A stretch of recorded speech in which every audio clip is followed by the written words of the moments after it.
ప్రకృతి నుండి పుట్టినవగు ఈ మూడు గుణములతో కూడియుండని వస్తువు ఈ భూలోకమున కాని స్వర్గలోకమున కాని దేవతలయందు కాని ఎచ్చటనూ లేదు.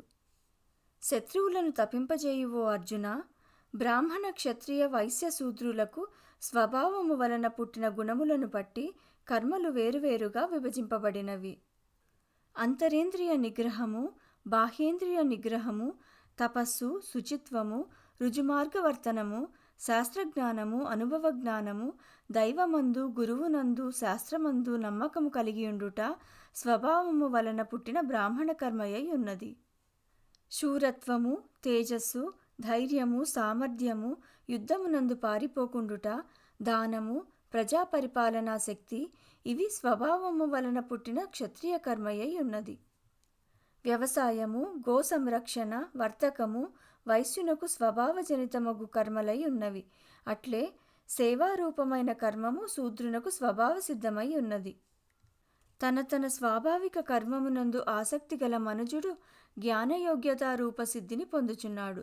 స్వకీయ కర్మముయందు ఆసక్తి గలవాడు జ్ఞానయోగ్యతారూప సిద్ధిని ఎట్లు పడయగలుగునో దానిని చెప్పెదను వినుము.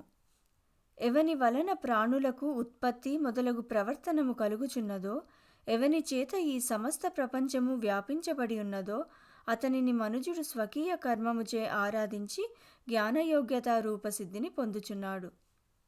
తన యొక్క ధర్మము గుణము లేనిదిగా కనబడినను చక్కగా ఆచరింపబడిన ఇతరుల ధర్మము కంటే శ్రేష్టమైనదియే అగును.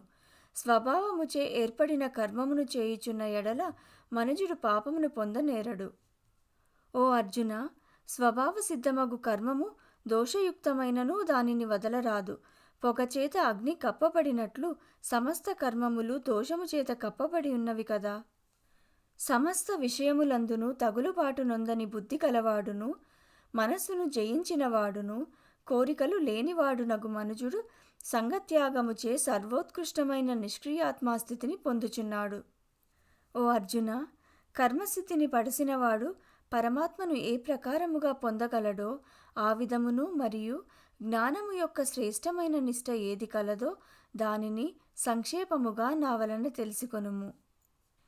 అతి నిర్మలమైన బుద్ధితో కూడి ఉండువాడును, ధైర్యముతో మనస్సును నిగ్రహించువాడును, శబ్దస్పర్శాది విషయములను విడిచిపెట్టువాడును, రాగద్వేషములను పరిత్యజించువాడును, ఏకాంత స్థలమందు నివసించువాడును, మితాహారమును సేవించువాడును, వాక్కును, శరీరమును, మనస్సును స్వాధీనము చేసుకొనినవాడును, ఎల్లప్పుడూ ధ్యానయోగ తత్పరుడై ఉండువాడును, వైరాగ్యమును లెస్సగా అవలంబించినవాడును, అహంకారమును, బలమును, డంబమును, కామమును, క్రోధమును, వస్తు సంగ్రహణమును బాగుగా వదిలివైచువాడును, మమకారము లేనివాడును, శాంతుడు అయ్యుండువాడు బ్రహ్మస్వరూపమునందుటకు సమర్థుడగుచున్నాడు.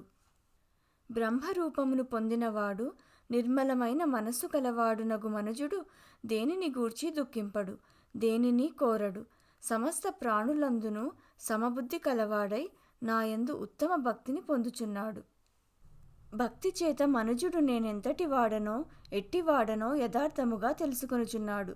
ఈ ప్రకారముగా నన్ను గూర్చి వాస్తవముగా నెరింగి అనంతరము నాయందు ప్రవేశించుచున్నాడు. సమస్త కర్మములను ఎల్లప్పుడూ చేయుచున్నవాడైనను కేవలము నన్నే ఆశ్రయించువాడు నా అనుగ్రహము వలన నాశరహితమగు శాశ్వత మోక్ష పదవిని పొందుచున్నాడు. సమస్త కర్మములను వివేకయుక్తమగు బుద్ధి చేత నాయందు సమర్పించి నన్నే పరమ ప్రాప్యముగా నెంచిన వాడవై చిత్త ఏకాగ్రతతో కూడిన తత్వ విచారణను అవలంబించి ఎల్లప్పుడూ నాయందే చిత్తమును నిలుపుము. నాయందు చిత్తమును చేర్చిన వాడవైతివేని నా అనుగ్రహము వలన సమస్త సాంసారిక దుఃఖములను దాటగలవు. అట్లుకాక అహంకారము వలన నా ఈ వాక్యములను వినకుందువేని చెడిపోదువు. ఒకవేళ అహంకారమును అవలంబించి నేను యుద్ధము చేయను అని నీవు తలచెదవేని అట్టి నీ ప్రయత్నము వ్యర్థమైనదియే అగును. ఏలయనిన నీ స్వభావమే నిన్ను నియోగింపగలదు. ఓ అర్జున, స్వభావముచే కలిగిన నీ యొక్క కర్మముచే లెస్సగా బంధింపబడిన వాడవై దేనిని చేయుటకు నీవు అవివేకమున ఇచ్చగింపకున్నావో దానిని పరాధీనుడవై తప్పక చేసియే తీరుదువు. ఓ అర్జున, జగన్నియామకుడగు పరమేశ్వరుడు మాయచేత సమస్త ప్రాణులను యంత్రమునవరోహించిన వాని వలె త్రిప్పుచు సమస్త ప్రాణుల యొక్క హృదయమున వెలైచున్నాడు. ఓ అర్జున, సర్వవిధములా ఆ ఈశ్వరుడనే శరణు పొందుము. అతని అనుగ్రహముచే సర్వోత్తమమగు శాంతిని, శాశ్వతమగు మోక్ష పదవిని నీవు పొందగలవు. ఈ విధముగా రహస్యములన్నిటికంటే పరమ రహస్యమైనట్టి జ్ఞానమును నీకు చెప్పితిని. దీనినంతనూ బాగుగా విచారణ చేసి తదుపరి నీకు ఎట్లు ఇష్టమో అట్లు ఆచరింపుము. ఓ అర్జున, రహస్యములన్నిటిలోనూ పరమ రహస్యమైనదియు శ్రేష్టమైనదియగు నా వాక్యమును మరల వినుము. నీవు నాకు మిక్కిలి ఇష్టుడవు. ఇక్కారణమున నీ యొక్క హితమును కోరి మరల చెప్పుచున్నాను. నాయందు మనస్సునుంచుము, నా ఎడల భక్తి కలిగియుండుము, నన్ను ఆరాధించుము, నాకు నమస్కరింపుము. అట్లు కావించెదవేని నీవు నన్నే పొందగలవు. నీవు నాకిష్టుడవై ఉన్నావు కాబట్టి యథార్థముగా ప్రతిజ్ఞ చేసి చెప్పుచున్నాను. సమస్త ధర్మములను విడిచిపెట్టి నన్నొక్కని మాత్రము శరణు పొందుము. నేను సమస్త పాపముల నుండి నిన్ను విముక్తునిగా చేసెదను. నీకు బోధింపబడిన ఈ గీతాశాస్త్రము తపస్సు లేనివానికి గాని, భక్తుడు కానివానికి గాని, వినుట ఇష్టము లేనివానికి గాని, నన్ను దూషించువానికి గాని ఎన్నడూ చెప్పదగినది కాదు.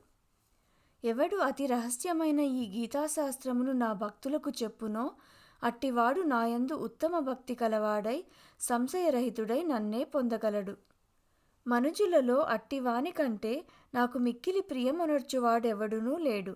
మరియు అంతకంటే నాకు మిక్కిలి ఇష్టమైనవాడు ఈ భూలోకమున మరి ఒకడు కలుగబోడు. ఎవడు ధర్మయుక్తమైన మన ఇరువురి సంభాషణను అధ్యయనము చేయునో అట్టివానిచే జ్ఞానయజ్ఞము చేత నేను ఆరాధింపబడిన వాడు నగుదనని నా నిశ్చయము. ఏ మనుజుడు శ్రద్ధతో కూడినవాడును అసూయ లేనివాడును అయి ఈ గీతాశాస్త్రమును వినునో అట్టివాడు పాప విముక్తుడై పుణ్యకార్యములు చేసిన వారి యొక్క పుణ్యలోకములను పొందును. ఓ అర్జున, నా ఈ బోధను నీవు ఏకాగ్ర మనస్సుతో వింటివా? అజ్ఞానజనితమగు నీ యొక్క భ్రమ సంపూర్ణముగా నశించినదా? అర్జునుడు చెప్పెను, ఓ శ్రీకృష్ణ, నీ అనుగ్రహము వలన నా అజ్ఞానము నశించినది, జ్ఞానము కలిగినది, సంశయములు తొలగినవి. ఇక నీ ఆజ్ఞను నెరవేర్చదను. సంజయుడు చెప్పెను, ఓ ధృతరాష్ట్ర మహారాజా, ఈ ప్రకారముగా నేను శ్రీకృష్ణుని యొక్కయు మహాత్ముడగు అర్జుని యొక్కయు ఆశ్చర్యకరమైనట్టి పులకాంకురమును కలుగచేయునట్టి ఈ సంభాషణమును వింటిని. శ్రీ వేదవ్యాస మహర్షి యొక్క అనుగ్రహము వలన నేను అతి రహస్యమైనదియు మిగులు శ్రేష్టమైనదియునగు ఈ యోగశాస్త్రమును స్వయముగనే అర్జునకు చెప్పుచున్న యోగీశ్వరుడగు శ్రీకృష్ణుని వలన ప్రత్యక్షముగా వింటిని. ఓ ధృతరాష్ట్ర మహారాజా, ఆశ్చర్యకరమైనదియు పావనమైనదియునగు కృష్ణార్జునుల యొక్క ఈ సంభాషణమును తలచి తలచి మాటి మాటికి ఆనందమును పొందుచున్నాను. శ్రీకృష్ణమూర్తి యొక్క మిగులు ఆశ్చర్యకరమైన ఆ విశ్వరూపమును తలచి తలచి నాకు మహదాశ్చర్యము కలుగుచున్నది మరియు మాటి మాటికిని సంతోషమును పొందుచున్నాను. ఎచ్చట యోగేశ్వరుడగు శ్రీకృష్ణుడును ఎచ్చట ధనుర్ధారియగు అర్జునుడును ఉండునో అచట సంపదయు విజయమును ఐశ్వర్యమును దృఢమగు నీతియు ఉండునని నా అభిప్రాయము.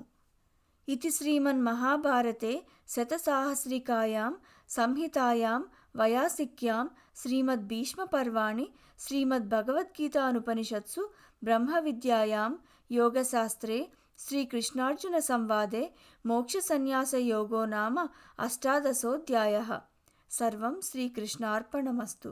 ఓం తత్సత్.